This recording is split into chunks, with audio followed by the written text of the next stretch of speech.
大家好，又到咗神經都自在道時間啦，繼續有 Michael Tan Life Seek Understanding 嘅創辦人。咁如果你第一次收聽，歡迎你。咁如果你係中意聽啲另類嘢啊、古靈精怪嘢呢，咁歡迎大家即係繼續 subscribe 啦 ，YouTube 啊，即係 Spotify 啊，諸如此類啦，唔知你喺邊度聽。咁啊，唔講咁多啦，即係費事講自己嘅太多啊，直接進入呢個主題啊，叫做激進正義啊，即係 radical justice 啊，我都唔知中文點譯啊，等我譯住激進正義先啦嚇。咁點解會講呢個題目呢？咁樣，咁我想講就係唔係講緊即係政治上或者基督徒嗰啲政治嘅左中右啦，而係關於神嘅角度係點樣樣嘅呢？咁點解會講呢個題目呢？最近就我自己教會啦，即係2月頭呢就有呢個主題，咁我牧師呢就想我講少少分享咁樣。咁我同牧師講，我未必同你哋嘅諗法一樣樣嘅喎，即係我教會就偏左啦，所謂叫做。咁我呢就自問呢中間偏右啲嘅。咁我話你係咪真係想我講先？咁我牧師就話，總之你講聖經就 OK 啦，咁樣，即係大家都係主內弟兄姊妹啊，多啲學習咁樣。咁我話，咁既然你揾得我，咁我就講啦，咁樣。咁我想講，即係近來都即係上咗我自己教區一啲堂啦，其實都係一啲 workshop 啦，咁啊即係學習咗一個 terms 叫做 modern slavery 啦。咁 modern slavery 即係奴隸，現代奴隸啊，現代奴隸就唔係講緊以前嗰啲，即係喺埃及啊，即係聖經講埃及嗰啲奴隸做得好辛苦啊，跟住叫天不應，叫地不聞嗰隻啦。咁但係其實 slavery 咧喺我哋現代社會咧都仍然仲做，即係仲喺度活躍緊嘅，不過就唔係我哋眼中所即係所睇嗰啲即係 slavery 啦嚇。咁所以今日想大家深入淺出咁探討啦，特別係即係呢個信仰驅使我搞緊呢一個平台啦 Life Seek Understanding 啦，另類神學教育平台啦，同埋即係點樣可以即係延伸到可以做一盤生意，尤其是即係有一個好大嘅宏願啦，就係幫年輕人離開呢個街頭幫派生活啦。咁如果你住喺英國，你就知道即係英國好多嗰啲即係搶劫啦，跟住又偷嘢啦，又成啦。咁原來都係背後有一啲即係集團操控啦嚇。咁啊唔講咁多啦，講下即係少少神學先。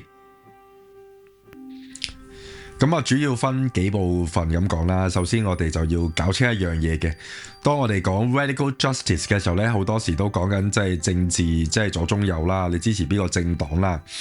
但係其實作為基督徒，我哋嘅問題唔應該係問我哋嘅政治光譜喺邊度，而係問神嘅國度係咩樣。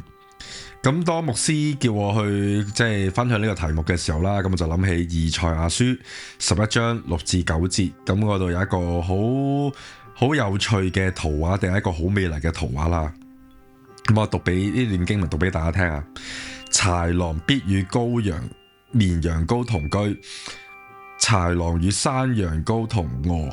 少壯獅子與牛犢並肥畜同群。小孩子要牽引他們，在我聖山的邊處，這一切都不傷人，不害物，因為認識耶和華的知識要充滿遍地，好像水充滿洋海一般。咁呢個就係神嘅國度嘅願景啦，即係喺我嘅理解啦，一個又和平和諧同公義嘅世界啦，唔係靠政治嘅力量，而係靠神嘅愛同埋真理去建立。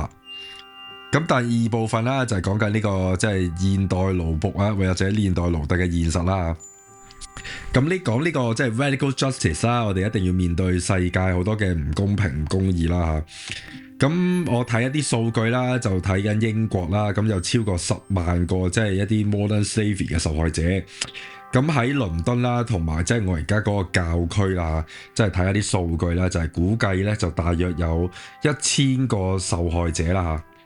大概嘅啫，就咁相信即係會有更多呢個數字。咁其實 modern slavery 現代奴隸係啲咩嚟呢？就係嗰啲非法剝削人啊，為咗個人或者即係商業利益，受害者可能係唔同年紀、性別、國籍或者種族都有。咁呢啲數字當然唔係統計數字係簡單啦，背後係一個真實嘅生命，係一個有血有肉嘅人，所以唔係就係講理論。咁啊，作為基督徒，我哋都需要有啲行動。咁講到呢個即係行動啦，就即係講翻前嗰幾集，我喺 Podcast 應該係第53集啦，就同一個索馬利亞伊斯蘭信徒嘅對話。咁呢位朋友咧就喺索馬利亞政變裏邊生存落嚟嘅人，咁啊而家努力喺英國生活啦，同時又努力為呢個佢自己本身嘅國家貢獻啦，亦都即係助養一啲小朋友，希望佢哋透過教育去即係脫離貧窮啦。咁你都知啦，即係當時索馬利亞即係爆發內戰啦，即係咩立場都死噶啦。咁我呢個即係一見如故，但係只係見過一次面嘅，即係我咪叫朋友呢，即係依然默默為呢個世界付出啦。咁短短一個鐘頭嘅 Uber 車程裏邊呢，我哋兩個宗教唔同嘅即係信徒啦，彼此鼓勵，我哋約定啦，即係呢個咁局勢咁緊張氣氛底下啦，我哋都要喺自己嘅圈子裏邊咧做一件好事咁樣啦。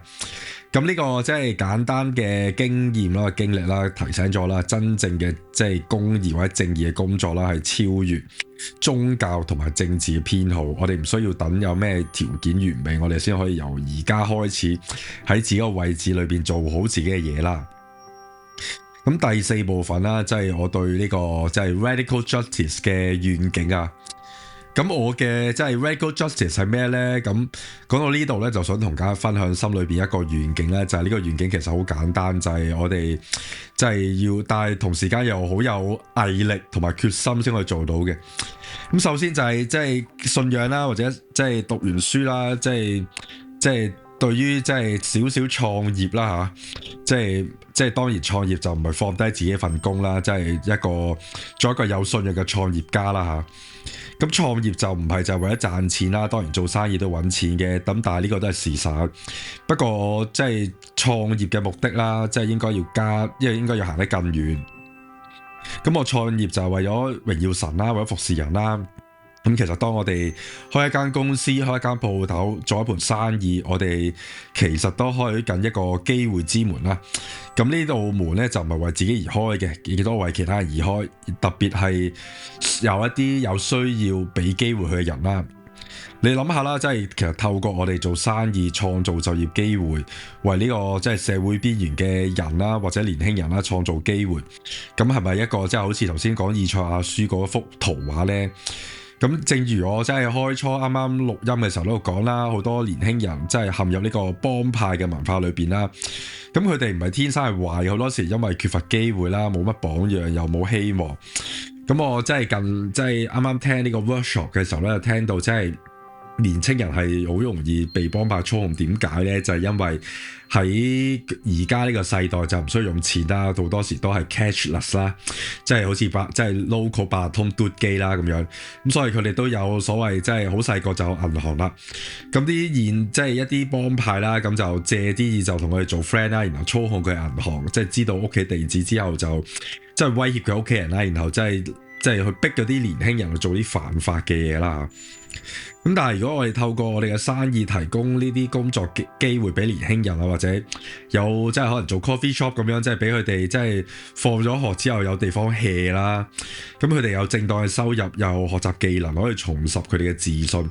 咁當一個年輕人攞到自己即係辛辛苦苦賺到嘅薪水啦，發覺自己係有能力貢獻嘅時候，咁你係即係提供一條另類嘅路俾佢哋走啦。呢個都係所謂即係成日經文啊，羅馬書成日講啲啊，不要跟隨呢個世界，不要效法呢個世界，要將心意更新而變化。咁但係咧，做生意咧就唔係做慈善，唔係做 charity， 係 invest 或者投資。投資嘅人生命裏邊咧，你唔係真係要可憐呢班人啦，施捨俾佢哋話啊，你有價值啊，你有潛力，我俾個機會你。而家咧，我相信咧，你就要把握呢個機會啦，係出於尊重同埋信任啦，而係好多時係佢哋人生未必有試過嘅。咁當我哋咁做嘅時候，其實我哋都係一種播種啦。我哋每幫一個年輕人就係種一粒種子啦嚇，即係用翻信仰嘅語言，福音嘅種子啊。咁我哋唔係逼佢信教啦，而係透過我哋即係好撒瑪利人嘅精神，俾佢哋見到即係上帝嘅愛啦。當我哋見到有人真心關心佢，願意投資喺佢身上嘅時候，願意俾機會去證明自己嘅時候，佢哋就會相信呢個世界有希望、有愛同埋有無限嘅可能性啦。咁呢個改變唔係淨係停喺一個人嘅，咁當一個年輕人離開幫派揾到工，重新建立佢嘅人生啦，佢唔係淨係改變緊佢個命運咁簡單嚟，即係影響佢嘅身邊嘅朋友、屋企人啊，甚至乎成個社區啦。即係一個人嘅生命改變，其實係成個即係城市轉化，係唔想用呢個字啊。咁啊，即係講到呢度啦，成日都即係都好想自己教會做間 coffee shop 啦，咁但係就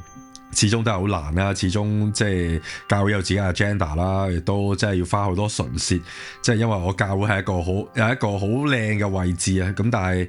即係好難嘅，即係要說服咁多人同埋投資，即係唔係就係即係做教會啊？做教會容易啦，即係依賴奉獻咁樣，就係做教會就係做生意啦，即係你啲咖啡沖得唔好飲，你啲豆入得唔好，你唔乾淨，即係所有嘢都滑滑污，即係講到用信仰即係包裝晒所有嘢，但係你做得啲嘢即係甩流流啊，裝修又唔靚啊，跟住要招聘一啲啱嘅人去做一啲嘢，跟住即係資源分配啊，所以好多嘢咧都要即係有一個好好嘅計劃啦。咁但係真係唔係一朝一夕做到嘅，咁但係希望我做到啦吓。咁講咗咁耐啦，即係同大家分享3個嘅諗法啦，希望真係鼓勵大家去行動啦。咁第一個諗法就係我哋要超越宗教同埋政治嘅偏好啦，嘗試做好事啦，唔好俾你嘅政治嘅立場、你嘅宗教背景影響咗你做好事。就好似我同嗰位索馬利亞朋友一樣，即係我係基督徒，佢係即係穆斯林咁樣啦。但係呢樣嘢唔妨礙我哋一齊為世界帶來正面嘅改變。我哋唔需要等到所有人咧都同意我哋即係宗教嗰個聖書嘅諗法啦。我哋都唔需要等到所有條件都完美，因為我哋即係信耶穌嘅人，我哋知道即係信仰我哋嘅上帝係會提供嘅。咁第二個諗法就係唔好浪漫化成件事啦。我哋同時間都要面對現實啦。做正義嘅事咧係辛苦啊，仲要話 radical justice 啊，即係唔係好似拍電影一樣啦，即係 Marvel 嗰啲有英雄出現咧，所有問題又即係解決晒啊 Superman 咁樣啦嚇。咁現實世界就唔係咁樣運作嘅，我哋都會遇到挫折會失敗啦，即係大家聽開個 podcast 就會見到我真係好多時都係面對好多失敗，好多唔如意，但係透過信仰即係不斷咬緊牙關啦嚇。咁咪即係投放唔單止係資源啦，你嘅心力、你嘅時間啦、你嘅愛啦，所以即係應該堅持到咧呢個考大家嘅信仰嘅 commitment 同毅力啦。咁第三個諗法就係要喺真實生活入邊都要需要努力工作啦，唔係淨係講啦，要行動啦，唔係真係個講夢想啦，要付諸實行。咁如果你本身係做開生意、做開創業嘅，咁你即係好多時都係諗你嘅生意點樣即係實踐信仰呢？點樣去透過你嘅生意服侍社區呢？如果你唔係一個創業家都冇乜所謂嘅，你可以諗下點樣喺你嘅崗位用你嘅恩賜服侍有需要嘅人啦。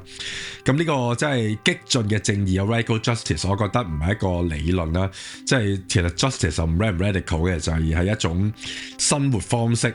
係我哋每一個人即係每一日嘅選擇啦嚇。咁我哋點樣對待身邊嘅人，其實都係點樣即係點樣展現我哋係一個基督徒嘅樣式啦。咁講到結尾啦。神嘅角度究竟係乜呢？講咗咁耐，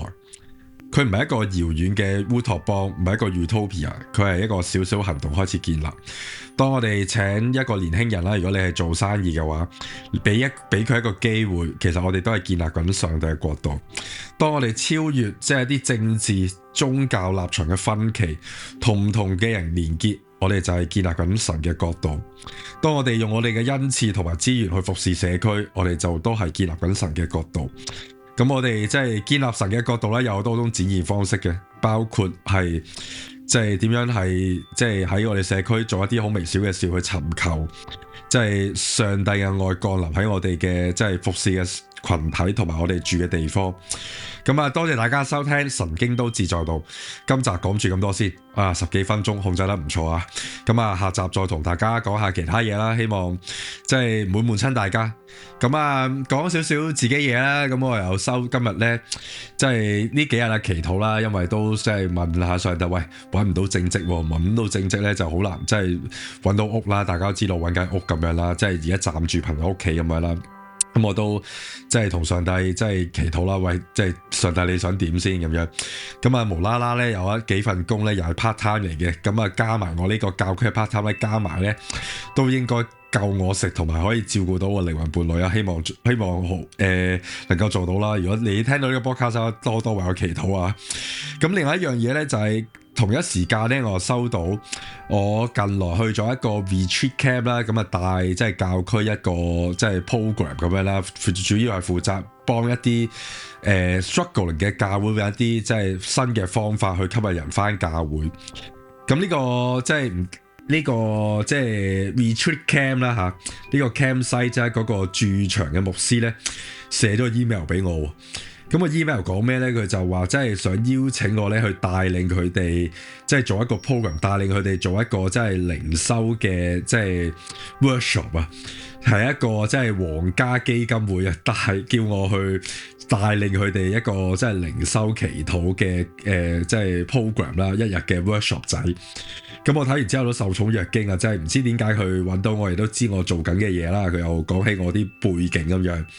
咁我懷疑就係因為我近來寫咗幾篇文啦，講我嗰啲 tarot card 啊，嗰啲即係好似 Pokemon Go Style 啊嗰啲嘅卡啦，咁啊有啲迴響啦，咁所以有人開始漸漸識我喺教區，咁啊好感恩啦！呢件事我都即係如果大家即係想我呢個即係 trading card 呢個創業咧，能夠即係越行越遠啦，希望越做越大，又好似今日講呢個即係創業咁樣，可以即係有賺到錢又請到人咧，歡迎大家即係去GoFundMe嗰度咧分我呢個 project 啊！咁啊，希望可以能夠做到 Series 2，希望都可以喺呢個復活節之前咧出到，咁啊。唔同大家講咁多啦，有興趣咧睇多啲我關於 Life Seek Understanding 嘅資料啦。咁咁多先，下集再見，拜拜。